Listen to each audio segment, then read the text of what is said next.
সমস্ত কথা আমি শুনলাম। দেবাদেবী মহেশ্বরের পুজো করতে গিয়ে সেখানে ওই চারিমণি খানের নাম। ঠিক আছে, ঠিক আছে, সব ঠিক আছে।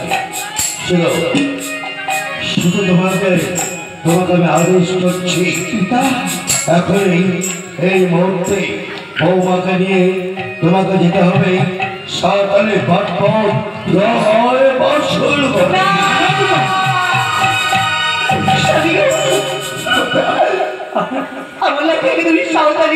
পার্বতী পাঠিয়ে দা, তুই বাসরে তুমি পাঠিয়ে দা। আমার এক এক করে ছয়টি পুত্র হারিয়ে গেছে। আমি আর চাই না, আমি চাই না আমার লক্ষ্মী হারিয়ে যাক। মিঠাই তুমি ভয় পাচ্ছ, সেখানে কোনো ভয় নেই। আমি দেব বিশ্বকর্মাকে দিয়ে লক্ষ লক্ষ টাকা ব্যয় করে সাঁওতালি পর্বত বেঁধেছিল বাসর ঘর।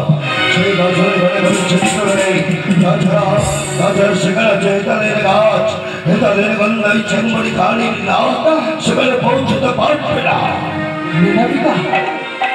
আমার মাথা কথা বলেছে আমি যাবো না। ওই হুমায়ুন বর্ষার ঘর আমি যাবো না। আমার সেই হুমায়ুন বর্ষার ঘরে যেতে ভয় করছে পিতা। পিতা আপনি যে আদেশ করুন, কিন্তু আমি এই হুমায়ুন বর্ষার ঘর আমি যাবো না পিতা। আপনি এই আদেশ ফিরিয়ে নিয়ে পিতা। এই জন্য বুঝি জগতের সকল পিতারা পুত্রকে পৃথিবীতে নিয়ে আসে। এই জন্য বুঝি জগতের সকল পিতারা পুত্রের মঙ্গল কামনা করে।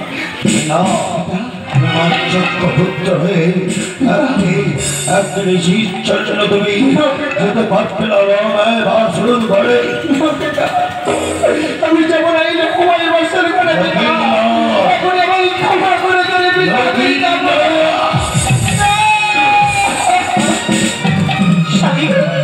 আমাদের কেদার যখন চাইছে না ওই রকম ওই সাঁওতালি বাসর ঘরে যেতে, তুমি তুমি চিঠি দিও না স্বামী। সরকা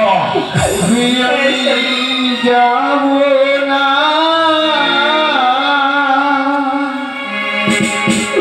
ওই নাল বাসর ঘরে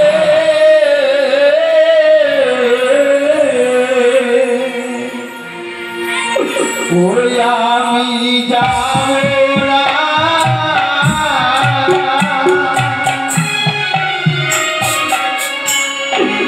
ওই নাল বাসর ঘরে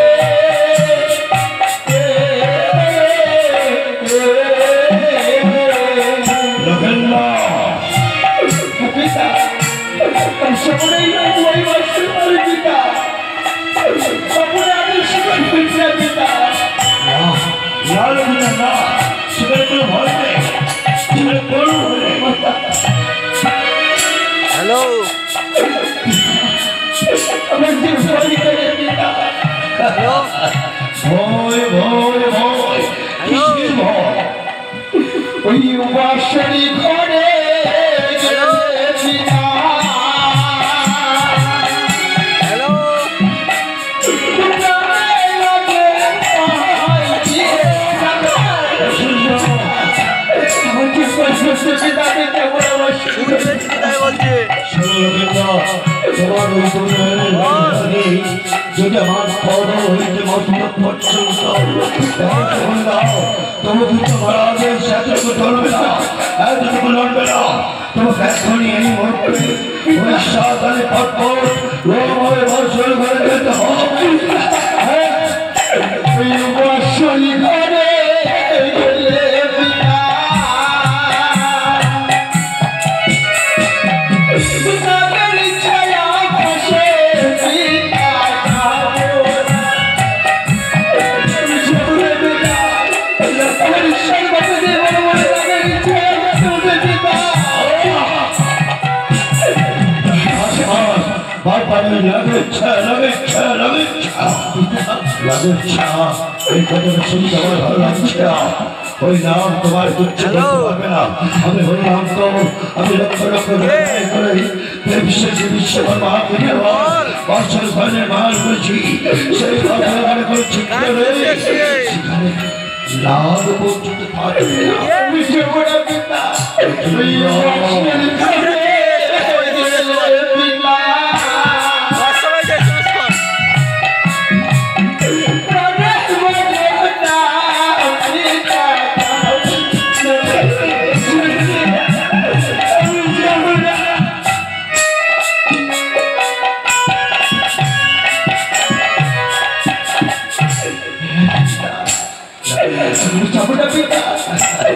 আপনি আমার মিস্ত্রি অনুমতি ফিরিয়ে নেন পিতা এই ওই বর্ষের ঘরে যাব না পিতা তাহলে তাহলে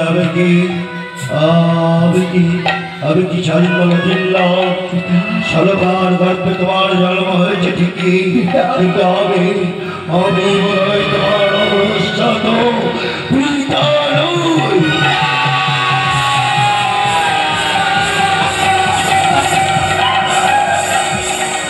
করে তুমি শাসন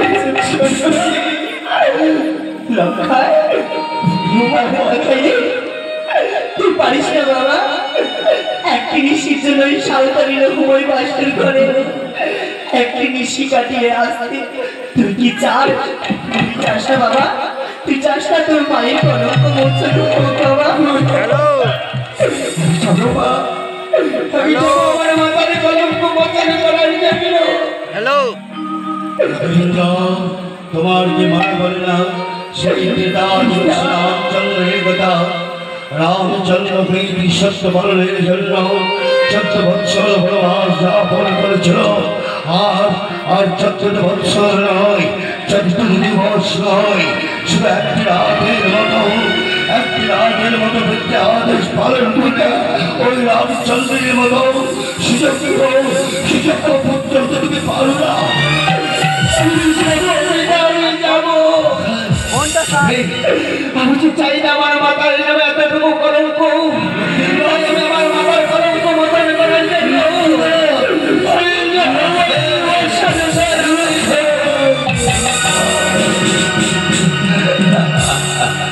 এই তো চক্রপুত্রের মতো কথা। তারপর বাসর যাপন করে ফিরে এলে আমার রাজমুকুট আমি তোমার মাথায় পরিয়ে দেবো। সরকার রাষ্ট্রিকা আমার মা লক্ষ্মীর গোপালকে দিয়ে আমরা রাজ্য ভারত থেকে চির অবসর নেব। হ্যাঁ ডাক্তার, ঠিক আছে মা। মা লক্ষ্মী আমার আজকে তোমাকে একটা ভীষণ বড় দায়িত্ব পালন করতে